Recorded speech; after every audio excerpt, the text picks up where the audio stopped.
our good friends at Angel Studios. I love Angel Studios. Amazing new film this Holy Week. Phenomenal. In fact, as I think about Charlie's life and how much of a support he was of Angel, it's hard not to feel so grateful for what he did. He supported us in our darkest days and in our brightest hours as a company.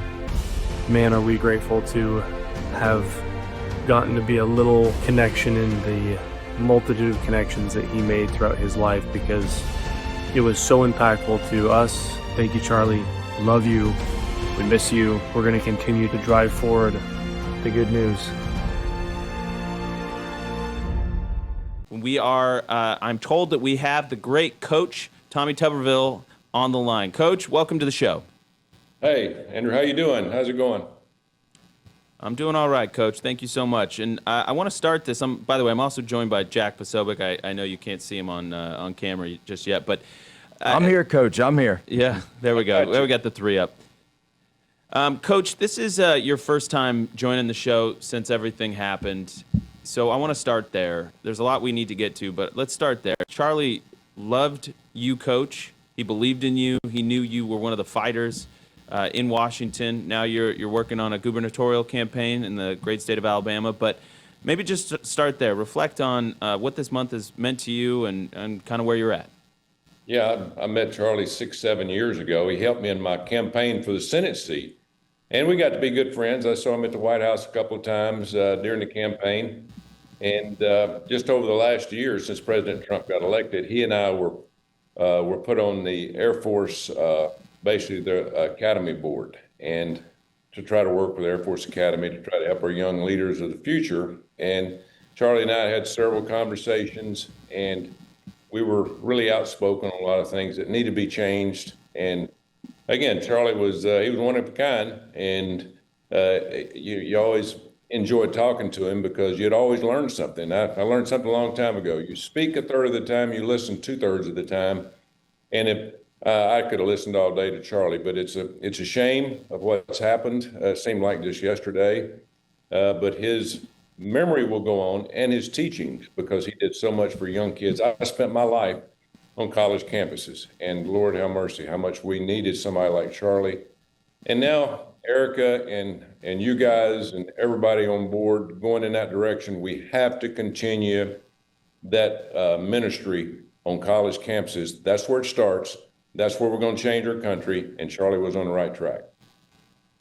Well, and Coach, I just have to say thank you on behalf of everybody at Turning Point USA for joining us on November 5th, an upcoming event. Campus Stop's going to be huge, with alongside Eric Trump, Lara Trump, and Benny Johnson on November 5th. I think we've got that graphic, guys, if you can throw it up.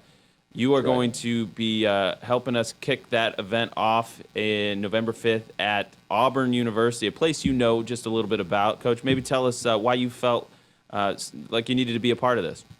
Well, first of all, we'd working on this with Charlie before he lost his life. And he wanted to come to Auburn. We were working out the details, and obviously now things have changed, but it hadn't changed in the fact that we're still going to bring his thoughts and memory to Auburn. My understanding is it's going to be a hard ticket to get. We've got a lot of great Americans on that campus that really love Charlie and want to continue on. And again, you hate to say this, but things have really even multiplied even after what happened to Charlie. But again, his memory is coming to Auburn.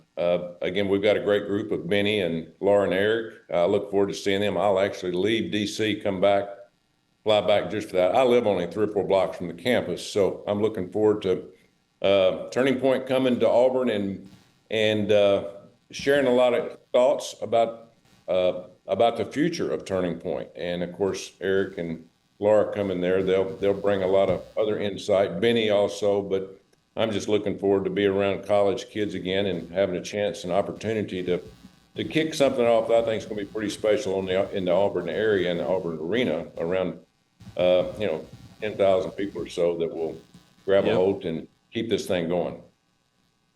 Well, God bless you for it. And, Erica Kirk has been a stalwart. She has been very firm. We are going to 10X Turning Point. We are going to grow the movement that Charlie started and that his death has ushered in this groundswell of enthusiasm and patriotism. We're committed to it. It's a sacred duty, and it's folks like you throwing in and pitching in and making sure that your influence is heard, that kids get to hear from you directly, that makes me very, very confident that we are going to take the baton from Charlie and run with it as best we can, but God's going to bless it. I truly believe it. And so thank you for making the time, Senator. It's a huge blessing to us. Now, something else you and Charlie shared, and Coach, you are introducing legislation to ban Sharia law in the United States. Tell us about it. Well, first of all, this is a great country, greatest country ever on the face of the earth. We have freedoms. We have a constitution, and you have the right to come here and be a part of this country. The thing that you don't have the right to do is to attack our constitution, other religions, speak out against America, speak out against Americans, death to America. That's wrong. Sharia law is not going to fit here. It got no chance. Charlie and I had talked about this recently before his death, and he was starting on that campaign. I'm going to continue that campaign in his name, because we have a great country, but we can't, if you don't assimilate with America and love our flag and love our people and put your foot forward to help make this country greater instead of downgrade it, you have no place here. So we need to ban Sharia law, and we need to make sure that anything that's done towards American people, if spoken out against, I don't care what it is, if you speak out against this country, then you don't deserve to be here. So it's time to make a stand. Charlie started it. We're going to continue on with it, and we're going to stand up for what we believe in, and that's the greatest country on the face of the earth. Well said, sir. Well said. Jack? Well, Coach, I want to say thank you so much for coming on, and I know Charlie shared so many of the values that you fight for, so many of the values that it seems that as a country we seem to have forgotten about many times, and unfortunately one of those values is the idea of being civil, and Andrew and I have been sitting here talking today and really for the past month about the violence that we've seen come from these elements on the far left, and Coach, what is it that drives them to be so directly violent? And you have your colleague, John Fetterman, he came out last night and he's on this panel with Andrew and says, well, I don't think we should call Republicans fascists. And we wake up this morning and Democrats are trying to primary him out of office in Pennsylvania. Yeah, John's one of the few that speaks out for America on the Democratic side. Right now, they are just moving in the direction of socialism and fascism and communism. You name it, they're trying to do it because they want power. They don't want anything better for our country. They want people to join their cause to tear our country down and make something different than what it is, what it was, and how it was built. We've made it almost 250 years. We'll celebrate that next year. And constitutional republics and any kind of democracy never really last past that point. And so we have other people that want changes to what they are. Europe is gone. They've lost it. The immigration system in Europe has, and most, I'd say 90% of the countries has overtaken them. I don't know whether they can regain it, but they want the Big Apple, okay? They want the United States of America. And we better wake up and smell the roses, the thing that Charlie was speaking about, and let people know that this is not a socialist country. This is not a country that's taken over by a certain religion. We have a set of rules. We have a game plan. It's called the American Constitution, and we're not going to change that. And we'll fight for it. We have before, and if we have to fight for it here, we'll fight for it here. But we are going to let our kids and grandkids have what we've all had to grow in the future of the greatest country ever. Well said, sir. I've commented on this that I didn't even really internalize the fact that there was a government shutdown going on. This is something that you are actively involved in, being a part of the Senate.